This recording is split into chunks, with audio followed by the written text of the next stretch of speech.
एक इंसान जो सिर्फ एक शिक्षक ही नहीं बल्कि भारत का राष्ट्रपति भी बना। जानेंगे डॉक्टर जाकिर हुसैन सही में एक देशभक्त थे या फिर कुछ और जानेंगे कि कैसे इनकी डेथ ने भी भारत का एक नया रिकॉर्ड बनाया।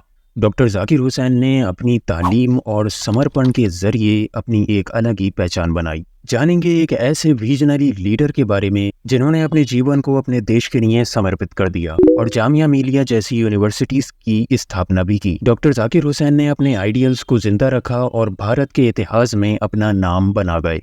तो चलिए उनकी प्रेरणादायक कहानी को शुरू से जानते हैं। 1897 में हैदराबाद के पश्तून फरीदी खानदान में पैदा हुए थे डॉक्टर जाकिर हुसैन और उनके दादा परदादा करीमगंज फरुखाबाद में सेटल्ड थे, जो आज के उत्तर प्रदेश में मौजूद है। उनके वालिद फिदा हुसैन खान जो कि एक सक्सेसफुल वकील थे और वो हैदराबाद में अपनी प्रैक्टिस करते थे, इसी वजह से वो अपनी पूरी फैमिली को लेकर हैदराबाद सेटल हो गए। डॉक्टर जाकिर हुसैन अपने माँ बाप के 7 बेटों में से तीसरे बेटे थे और उनका बचपन हैदराबाद में ही गुजरा और उनको अपने घर से उर्दू, पर्शियन और कुरान की तालीम मिली थी। और ऐसा माना जाता है कि उनका पहला स्कूल सुल्तान बाजार स्कूल था जो हैदराबाद में ही मौजूद था। लेकिन 1907 में उनके वालिद जी का इंतकाल होने की वजह से इनकी पूरी फैमिली को दोबारा करीमगंज में ही वापस आना पड़ा और इसके बाद डॉक्टर जाकिर हुसैन जी को बहुत सी परेशानियों का सामना करना पड़ा और अब उनका तालीमी सफ़र इस्लामिया हाई स्कूल इटावा में शुरू हुआ। लेकिन एक और ट्रेजिडी उनके जीवन में सामने आई जब 1911 में उनकी मदर का भी इंतकाल हुआ और डॉक्टर जाकिर हुसैन और उनके भाई अब अनाथ हो गए थे। लेकिन इनके रिश्तेदारों ने इनका ख्याल रखा और इनका बहुत साथ दिया। 1913 में इन्होंने अपनी मैट्रिक एजुकेशन को कंप्लीट किया और अलीगढ़ के मोहम्मदन एल्को ओरिएंटल कॉलेज में एडमिशन लिया, जो कि आज अलीगढ़ मुस्लिम यूनिवर्सिटी के नाम से जाना जाता है। डॉक्टर जाकिर हुसैन का इरादा था कि वो लखनऊ के क्रिश्चियन कॉलेज में मेडिकल की पढ़ाई करेंगे और बैचलर ऑफ साइंस की डिग्री हासिल करेंगे। लेकिन कुछ बीमारी के चलते उन्हें ये सब छोड़ना पड़ा और 1 साल बाद ही वो अलीगढ़ दोबारा वापस आ गए। 1918 में इन्होंने अपनी ग्रेजुएशन फिलॉसफी, इंग्लिश लिटरेचर और इकोनॉमिक्स में कंप्लीट की और कॉलेज में ही स्टूडेंट यूनियंस के वाइस प्रेसिडेंट बन गए। उनके डिबेटिंग स्किल्स की वजह से इनको काफी अवार्ड्स भी मिले और पोस्ट ग्रेजुएशन में उन्होंने लॉ और इकोनॉमिक्स को अपना सब्जेक्ट बनाया और 1920 में मास्टर्स डिग्री हासिल की और यही वो वक्त था जब वो कॉलेज में लेक्चरर भी बन गए थे। लेकिन 1915 में अपनी ग्रेजुएशन के दौरान ही डॉक्टर जाकिर हुसैन जी ने शाहजहां बेगम जी से शादी कर ली थी और इनकी 2 बेटियां थीं, सईदा खान और साफिया रहमान। इनकी बेटियों के बारे में भी जानना जरूरी है क्योंकि इनकी जनरेशन आज भी देश की सेवा कर रही है। साफिया जी ने अलीगढ़ मुस्लिम यूनिवर्सिटी के फिजिक्स के प्रोफेसर जिनका नाम जिल-उर रहमान था उनसे शादी की और सईदा खान जी ने खुर्शीद आलम खान जी से शादी की जो आगे चलकर यूनियन मिनिस्टर और गवर्नर भी बने थे। और इन्हीं के बेटे यानी कि डॉक्टर जाकिर हुसैन जी के पोते जिनका नाम सलमान खुर्शीद है, उन्होंने अपनी दादा की ही राहों पर चलते हुए 2012 में इंडिया के एक्सटर्नल अफेयर मिनिस्टर के रूप में एक अहम किरदार अदा किया। लेकिन ऐसा नहीं है कि डॉक्टर जाकिर हुसैन जी के 7 भाइयों में सिर्फ यही एक ऐसे थे जिन्होंने काफ़ी कामयाबी हासिल की, बल्कि इनके 7 भाइयों ने अपनी अपनी फील्ड में काफ़ी अच्छा मुकाम हासिल किया और इंडिया की हिस्ट्री में अपना नाम भी दर्ज किया। जैसे इनके भाई यूसुफ हुसैन जी ने हिस्ट्री में साहित्य अकेडमी अवार्ड हासिल किया और अलीगढ़ मुस्लिम यूनिवर्सिटी के प्रो वाइस चांसलर भी बने।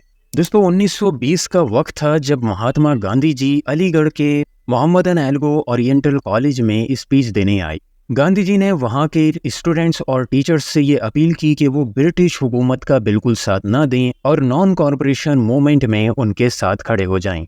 और गांधी जी की इस स्पीच ने वहाँ के लोगों को काफ़ी इंस्पायर किया और वहाँ के जो तालिबे इल्म और उस्ताद थे वो सभी लोग उनके साथ खड़े हुए। इन सभी ने मिलकर एक नए तरीके की तालीम की नींव रखी जिसे शुरू में इंडिपेंडेंट नेशनल यूनिवर्सिटी कहा गया, जिसको आज हम जामिया मिलिया इस्लामिया के नाम से जानते हैं। ये यूनिवर्सिटी एक ऐसी तालीम का मकसद रखती थी जो बिल्कुल कॉलोनियल इन्फ्लुएंस से आज़ाद हो। और इसी वक्त दोस्तों एक अजीम शख्सियत मोहम्मद अली जौहर, जो इस मूवमेंट के काफ़ी बड़े सपोर्टर्स थे, वो सामने आए। मोहम्मद अली जौहर उत्तर प्रदेश के ज़िला रामपुर से थे। जौहर साहब सिर्फ एक स्कॉलर ही नहीं बल्कि एक पैशनेट लीडर भी थे जो ब्रिटिश राज के खिलाफ मुस्लिम्स और पूरी कौम के हक में लड़ाई लड़ रहे थे। और मोहम्मद अली जौहर ने ही जामिया मिलिया इस्लामिया की अलीगढ़ में स्थापना की थी, जिसको बाद में दिल्ली शिफ्ट कर दिया गया। असल में दोस्तों 29 अक्टूबर 1920 में कुछ लोगों ने मिलकर जामिया मिलिया इस्लामिया का आगाज किया। एक ऐसी जगह जिसका मकसद था कॉलोनियल इन्फ्लुएंस से बिल्कुल आज़ाद होकर तालीम देना और लोगों में आज़ादी का जज्बा पैदा करना। और तुर्किश एजुकेशनिस्ट जिनका नाम हैलिड एबिद था, उन्होंने भी जामिया के इस मिशन को काफ़ी अप्रिशिएट किया और उन्होंने कहा कि जामिया के दो मकसद हैं। पहला तो ये है कि मुस्लिम यूथ को उनके राइट्स और ड्यूटीज़ का एहसास दिलाया जाए, और दूसरा हिंदुस्तानी सोच और इस्लामिक सोच को दोनों को आपस में मिलाकर एक हार्मोनियस नेशनहुड पैदा किया जाए।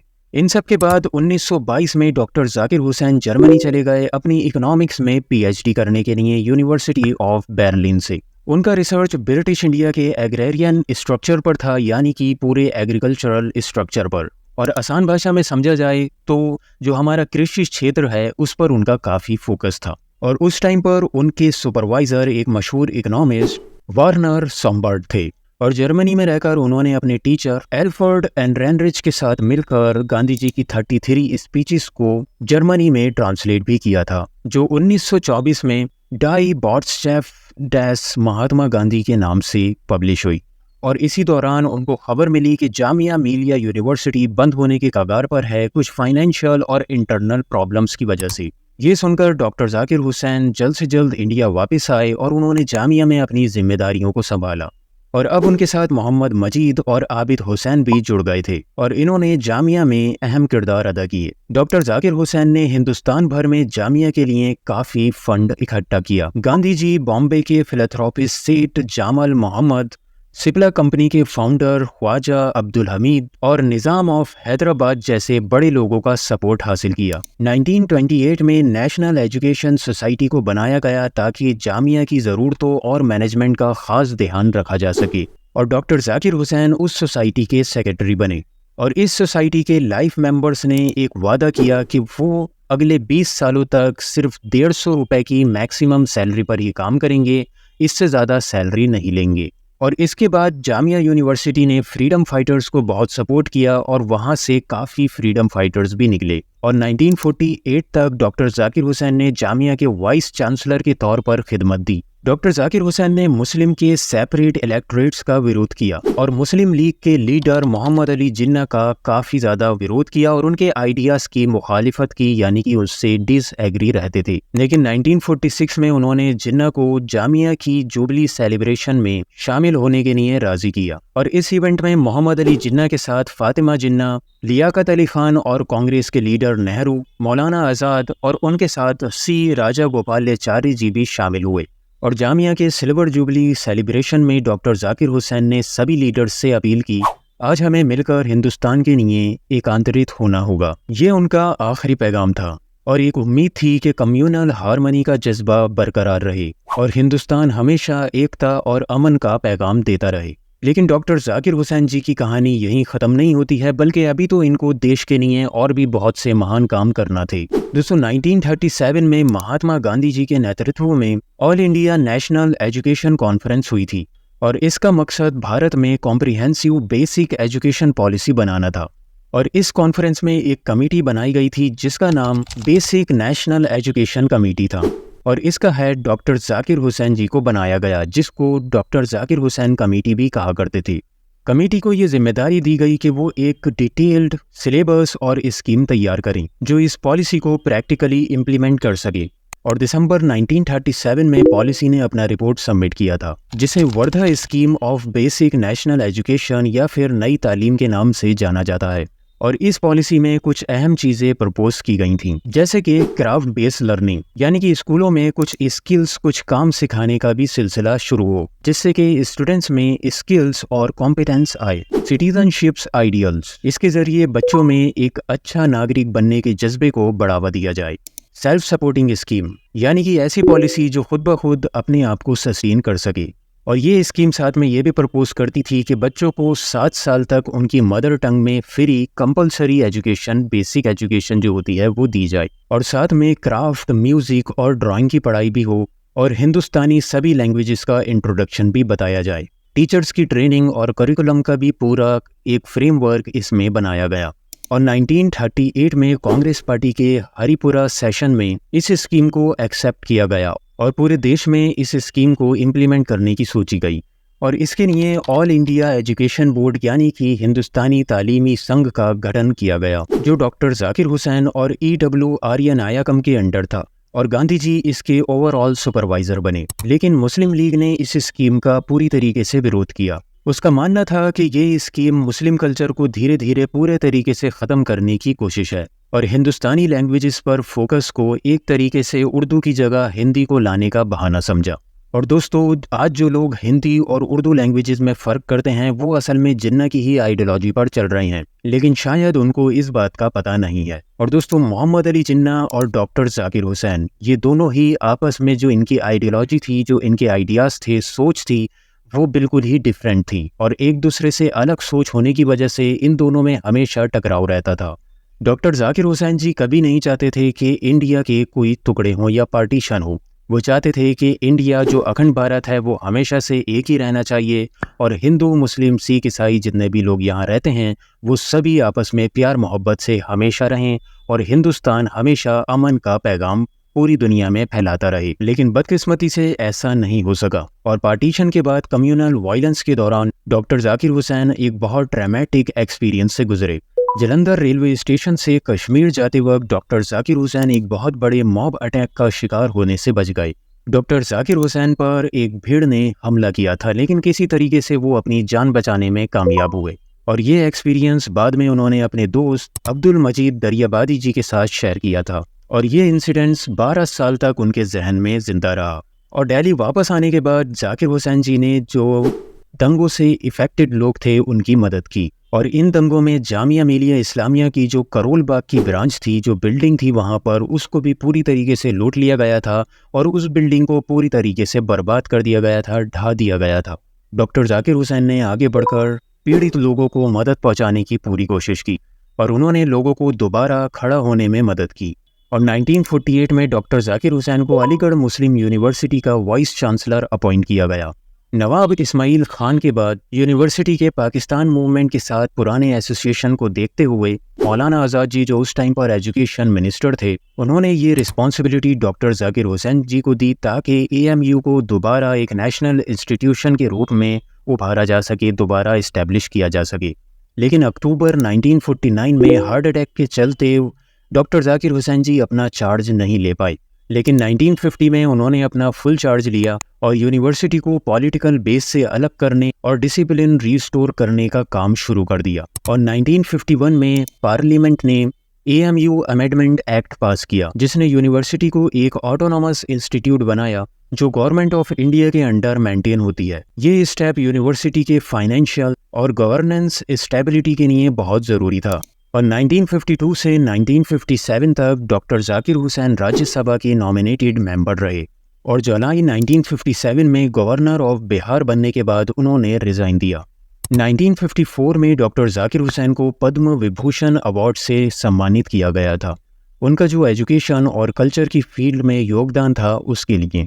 और 14 अप्रैल 1962 में कांग्रेस ने उन्हें वाइस प्रेसिडेंट के इलेक्शन का कैंडिडेट चुना। 7 मई 1962 को इलेक्शन हुआ और हुसैन जी ने 596 वोट्स में से 568 वोट्स जीते, जो कि एक ओवरवेलमिंग सपोर्ट को दिखाता है। और उन्होंने 13 मई 1962 को वाइस प्रेसिडेंट के रूप में शपथ ली और 1963 में उन्हें भारत रत्न यानी कि भारत के हाईएस्ट सिविलियन अवार्ड से सम्मानित किया गया, जो उनके एजुकेशन और कल्चरल फील्ड में कंट्रीब्यूशन को एक्नॉलेज करता है।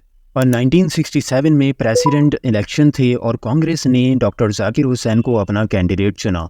पार्टी के काफ़ी लोग इस बात के खिलाफ थे, लेकिन उस टाइम के प्राइम मिनिस्टर इंदिरा गांधी जी का यही फैसला था और डॉक्टर जाकिर हुसैन ने उन इलेक्शंस में उम्मीद से ज़्यादा अच्छी जीत दर्ज की। और 13 मई 1967 में डॉक्टर जाकिर हुसैन जी ने इंडिया के प्रेसिडेंट के रूप में शपथ ली और उन्होंने अपनी स्पीच में एक लाइन बोली, the whole Bharat is my home and its people are my family. Doctor Zakir Hussain India के पहले मुस्लिम और पहले स्टेट गवर्नर थे जो कि प्रेसिडेंट बने थे। डॉक्टर जाकिर हुसैन जी का देहांत 3 मई 1969 को दिल्ली के राष्ट्रपति भवन में दिल का दौरा पड़ने से हुआ और vice president VV Giri ji को उनके बाद तुरंत एक्टिंग प्रेसिडेंट बनाया गया और भारत सरकार ने 13 दिनों का राष्ट्रीय शोक घोषित किया। डॉक्टर जाकिर हुसैन का अंतिम संस्कार 5 मई को जामिया मिलिया इस्लामिया के कैंपस में किया गया जहां लोगों ने बड़े इज्जत और सम्मान के साथ उन्हें विदा दी। और इस अहम मौके पर विदेशों से भी काफ़ी बड़े नेता शामिल हुए, जैसे सोवियत यूनियन के प्रधानमंत्री अलेक्सी कोसिगिन और अमेरिका के जॉर्ज होमनी। और लाखों लोगों ने दिल्ली की सड़कों पर खड़े होकर उनकी अंतिम यात्रा को देखा। लेकिन उनकी डेथ ने भी भारत का एक और नया रिकॉर्ड बनाया था। डॉक्टर जाकिर हुसैन इंडिया के पहले राष्ट्रपति थे जिनकी ऑफिस में ही मृत्यु हुई और जिन्होंने सबसे छोटी अवधि तक राष्ट्रपति के रूप में सेवा दी। और इससे हमें पता चलता है डॉक्टर जाकिर हुसैन एक ऐसे महान शिक्षाविद और देशभक्त थे जिन्होंने भारत के भविष्य को रोशनी दिखाई और हमेशा इंसानियत का पैगाम दिया। तो इस देशभक्त की सम्मान में आप भी 2 लाइन्स कमेंट में ज़रूर लिखिएगा। बाकी दोस्तों, मैं पूरी कोशिश करता हूं कि जिसके बारे में भी मैं वीडियो में अपनी बात करूं, जिनकी भी मैं बायोग्राफी लाऊं, उनके बारे में ज़्यादा से ज़्यादा चीज़ें जो इम्पोर्टेंट पॉइंट्स हैं वो आपके साथ शेयर करने की कोशिश करूं, जिसमें मुझे बहुत ज़्यादा मेहनत लगती है और काफ़ी ज़्यादा टाइम भी मेरा इसमें लगता है। तो वीडियो अगर पसंद आई है और कुछ सीखने को मिला है तो ज़रूर वीडियो को लाइक करिएगा, दोस्तों में शेयर करिएगा। और अगर चैनल को सब्सक्राइब नहीं किया है तो ऐसे ही मोटिवेशनल, इंस्पायरिंग और नॉलेजेबल बायोग्राफीज़ देखने के लिए चैनल को ज़रूर सब्सक्राइब कर लें। बाकी मुझे इजाज़त दें, मिलते हैं ऐसे ही इन्फॉर्मेटिव नॉलेजेबल वीडियोज़ के साथ। जब तक के लिए अपना ख्याल रखें, अपनों का ख्याल रखें। Thanks for watching.